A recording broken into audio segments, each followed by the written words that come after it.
Ini data asli yang dibuat oleh kalangan PKI yang diterbitkan 2014. Wah, berani-beraninya dia Ustadz ya? Diterbitkan 2014. Dan menurut pengakuan di buku ini bahwa data-data ini diperoleh dari Tiongkok. Nah, ini para pemuda Muslim harus tahu bahwa gerakan PKI ini eksis sampai sekarang. Bahkan di dalam perintah PKI waktu itu, siapa yang membunuh orang Masyumi dikasih 1.000 rupiah pada masa itu. Dan siapa membunuh kiai dikasih 20.000 rupiah. Itu motivasi mereka membunuh.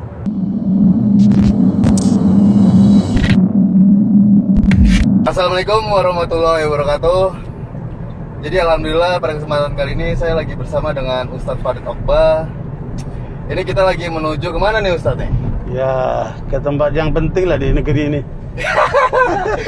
Ke tempat yang sangat penting. Nah Ustadz, berbicara tentang PKI yang lagi hangat nih Ustadz ya. Iya. Ada informasi apa? Ini kan Ustadz kan banyak lah informasi yang didapatkan gitu Ustadz. Iya. Saya bismillahirrahmanirrahim. Alhamdulillah. Wassalatu wassalamu ala rasulillah wa ala alihi wa sahbihi wa la hawla wa la quwwata illa billah. Amma ba'd.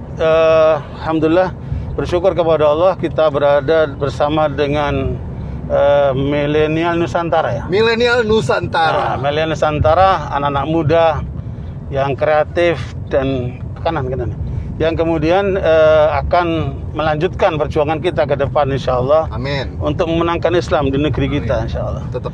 Nah, berkaitan dengan komunisme ini,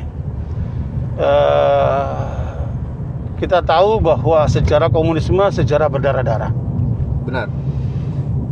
Dan data sejarah menyebutkan pada masa Lenin itu sekitar 45 juta orang yang terbunuh. Pada masa Stalin pun seperti itu, sekitar 45 juta lebih. 2 orang saja sudah membunuh hampir lebih daripada 90 juta orang. Marxisme. Kemudian itu, ya Mao yang membunuh sekitar 49 juta orang Cina itu. Nah, begitulah rezim Pol Pot yang ada di Kamboja yang telah membunuh sekitar 2 jutaan orang. Najibullah yang ada di Afghanistan membunuh sekitar 1,3 juta orang. Nah, itu gerakan Marxisme-Leninisme, komunisme yang ada di tingkat dunia. Nah, di tingkat Indonesia itulah gerakan PKI. Gerakan PKI ini bergerak sejak 1920-an nah. Yang kemudian mereka kumpulkan dalam data ini. Ini data asli yang dibuat oleh kalangan PKI yang diterbitkan 2014. Wah, berani-beraninya dia Ustadz ya? Diterbitkan 2014. Dan menurut pengakuan di buku ini bahwa data-data ini diperoleh dari Tiongkok. Nah, ini para pemuda Muslim harus tahu bahwa gerakan PKI ini eksis sampai sekarang berdasarkan informasi akurat dari buku yang mereka terbitkan sendiri. Berarti itu bukan hantu Ustadz? Bukan hantu. Itu nyata. Nah, kita bakar makanya kita perlu tahu bahwa pemberontakan Madiun 48 oleh musuh itu adalah merupakan satu bukti sejarah kejahatan PKI di Indonesia. Ya, dilanjutkan oleh Aidit 1965 melalui kudeta yang dapat digagalkan oleh TNI dan umat Islam. Jangan lupa korban terbesar adalah umat Islam, terutama para santri dan para kiai. Bahkan di dalam perintah PKI waktu itu, siapa yang membunuh orang Masyumi dikasih 1.000 rupiah pada masa itu. Dan siapa membunuh kiai dikasih 20.000 rupiah. Itu motivasi mereka membunuh. Nah, karena itu kegagalan PKI di 48, 65 menyebabkan keputusan bangsa Indonesia dengan keluarnya MPRS tahun nomor 25 1966 ya. nomor 25 1966 merupakan satu ketetapan nasional untuk melarang seluruh aktivitas komunisme, Leninisme dan PKI itu di Indonesia. Rupanya karena mereka itu tidak merasa bubar seperti bubarnya Rusia dan Uni Soviet tahun 91-92 itu, rupanya mereka menyusun kekuatan baru yang disebut dengan PKI gaya baru ini. Oke. Dan saya termasuk yang berpendapat dulu sebelum mengetahui data asli dari mereka bahwa PKI sudah selesai lah dengan selesainya Uni Soviet itu. Nah. Tetapi dengan data baru yang akurat dan tidak bisa dibantah ini, ternyata mereka sekarang beralih kiblatnya bukan lagi ke Uni Soviet tetapi ke Tiongkok. Oke, itu menjadi pusatnya, Ustaz? Menjadi pusatnya.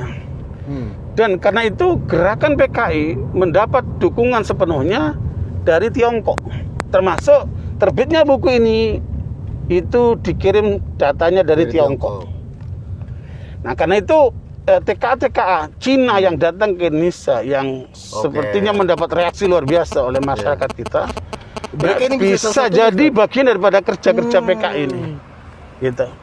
Itu di sisi kemasyarakatan. Di sisi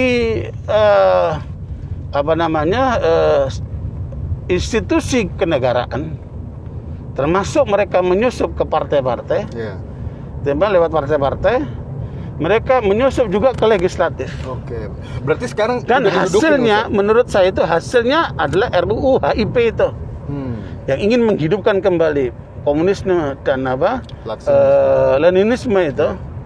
Ya, sebagaimana juga disampaikan, saya bacakan di sini sedikit pernyataan Samaun. Samaun ini sisa PKI yang masih hidup, orangnya umur 90 tahun lebih, ya. Dia menyatakan begini, ya. Zaman baru dan tatanan baru yang adil dan benar untuk Indonesia yang makmur sejahtera pasti akan datang. Nah, ini menunjukkan mereka menyiapkan kader nih, menyiapkan gerakan nih, ya kan? Mereka udah nyiapkan gerakan ini. Karena rakyat, kaum buruh proletariat ya, dan semua rakyat pekerja, kaum tertindas tetap akan terus berjuang. Untuk itu hukum alam, dialektika alam, termasuk masyarakat kehidupan manusia. Pandangan dan metode berpikir Marxisme Leninisme akan menuntun kelas proletar, rakyat pekerja untuk mendapatkan jalan dan cara baru sesuai dengan tuntunan serta premis zamannya. Siapapun tak akan dapat merintangi dan menghalangi. Coba ini. Berani-beraninya. Jadi berani-beraninya dia, ya. Karena itu terlalu frontal. Terlalu mengada-ngada kalau kemudian orang mengatakan bahwa ancaman PKI itu hanya utopia, hanya angan-angan, hanya isu kosong, hantu. Tapi ini adalah bukti fakta yang asli yang datang dari mereka. Nah, karena itu apa yang harus kita lakukan? Itu mau saya tanyakan tadi. Bahwa yang pertama, alhamdulillah umat Islam dengan penuh kesadaran, karena mereka akan mencuri ideologi negara kita dengan mengganti ketuhanan menjadi ketuhanan yang berkebudayaan, mengganti Pancasila dengan Trisila dan Ekasila, maka kita harus menuntut secara tegas untuk pembatalan RUU itu. Benar. Dan yang kedua, menuntut siapa dalang di balik RUU HIP ini. Kemungkinan ada unsur-unsur komunis PKI yang menyusup ke sana ini. Sehingga bangsa Indonesia menjadi jelas posisi siapa para penyusup ini, dan undang-undang hukum kita harus diterapkan kepada mereka. Nah, kemudian siapapun yang terlibat harus dibongkar, harus diungkap, sehingga ke depan jangan sampai rakyat kita ditipu oleh gerakan PKI yang menyusup kemana-mana ini, sehingga kita bisa menyelamatkan bangsa kita, karena kita sudah terlalu capek. Benar. Ya, sudah terlalu sengsara dengan adanya gap antara miskin dan kaya, kemudian terjadi kerusakan moral, kerusakan ekonomi, Itu tidak boleh dibiarkan, Ustaz. sistem dan sebagainya yang terjadi, maka harus ada upaya perbaikan seluruhnya untuk mengembalikan keutuhan bangsa kita supaya on the track, di jalan yang benar. Oke. Jangan sampai disimpangkan ya ke jalan yang salah, ke jalan setan Ya. dan jalan kelompok menyimpang seperti ini. Oke. Saya kira itu penjelasan ringkasnya. Barakallahu fikum. Oke, untuk anak-anak muda nih, kalian yang tidak tahu sejarah mungkin Ustadz ya, karena mungkin udah hidupnya dengan enak, mungkin ini harus sadar, harus bangkit, karena saatnya ini umat-umat Islam bersatu, Ustadz. Iya, betul. Kesempatan persatuan umat ini harus juga melibatkan para pemuda. Itu Nah, poinnya. karena begini, Abu Bakar Siddiq itu ketika bergaul sama Rasulullah, beliau umurnya 18 tahun. Rasulullah umur 20 tahun. Ketika Rasulullah menjadi nabi, beliau umur 40 tahun, Abu Bakar umur 38 tahun. Sementara sahabat-sahabat yang lainnya itu anak muda semua itu. Ya, anak muda semua itu. Makanya kata Nabi, halafani syabab wa khalafani syuyukh. Yang berjuang bersamaku anak muda, tetapi yang membackup kami orang tua. Jadi anak muda harus di depan, gitu. Ya, pemuda milenial Nusantara harus di depan memimpin umat dan bangsa ini. Ayo kita selamatkan umat dan bangsa ini untuk mencapai kesuksesan, kejayaan, kesejahteraan. Ya, bukan cuma dunia saja, dunia akhirat. Ya, supaya kita pertanggungjawaban nanti di hadapan Allah itu menjadi apa? Punya jawaban. Benar. Yang ringan insyaallah. Oke, jadi terima kasih banget Ustadz Allah untuk membahas barik tentang PKI ini. Jadi kita harus melawan Ustadz ya. Harus. Tidak boleh dibiarkan karena mereka ini sudah membuat barisan, mereka sudah punya strategi ke depannya.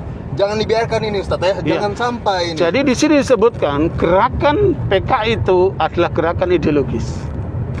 Artinya mereka sangat militan, mereka sistemik, dan mereka membangun dari kesadaran ajaran yang menyimpang seperti ini. Dan mereka akan Makanya menghapus bentuk perlawanan para muda itu kayak apa? Oke.